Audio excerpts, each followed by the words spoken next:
Ұрды ма? Жоқ, айнаға қарап, боянып тұрсам, маған келіп, бар шай қой дейді. Сосын? Мән бермеді. Ұрған ғой яғына? Жоқ, ұрған жоқ. Мән бермей, боянып, тұра бердім. Bir кезде келіп, қоймайды маған келіп, бар шай қой деймін деп, жыным кеп кетті, бетіне қарады. Қойсаң, өзің қой дедім да, кетіп қалдым. Сен осы жол просто кетпеген екенсің. Тым артық кетіп қалған, сестренка ренжіме, мен саған көп. Кетші қарай, ақыл айтпай. Артық кетіп қалғансың дейді ғой. Айтпайсың маған сол ақылыңды. Айтып отқан жоқпын мен. Осы ма айтып отқан ақылың? Осы. Не үшін кетіп қалдың? Енді боянып тұрсам, бар шай қой деп маған. Шай қой деген үшін кетіп қалдың ба? Ет сал десе границадан шығып кетесің ғой сен.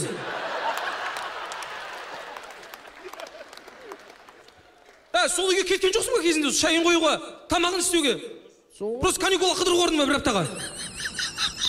Осы байға шығатын кезде не ал дедіңдер? Ойбай, сүйеміз, күйеміз, тимесе өлеміз дедіңдер. Не шай ішпейді өледі?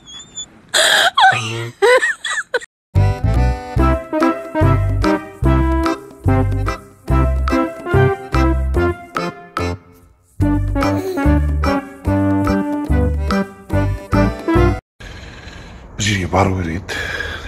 Не болып кетті? Білмеймін. Таиландқа ма, Дубайға ма, шашық сартуға ма бір жерге бару керек еді. Geldi.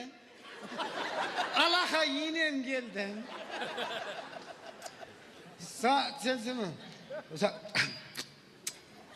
Salamatsız mı? Hürmetli de kadırmenді. Yine. Мерекеңіз құтты болсын. Сосын бастықтың көзіне, Қасымбек Боранбековичтің көзіне тіке қарамаңдар. Алдында тұрған кезде бастарың еңкейіп тұрады, қолдарың арттарыңда. Вообще ма? Мүлдем қарамайсыңдар көзіне. Я или жоқ, сұрақ тек маған ғана қойылады. Маңызды бір шаруа болса, мұрнын айта берейік па?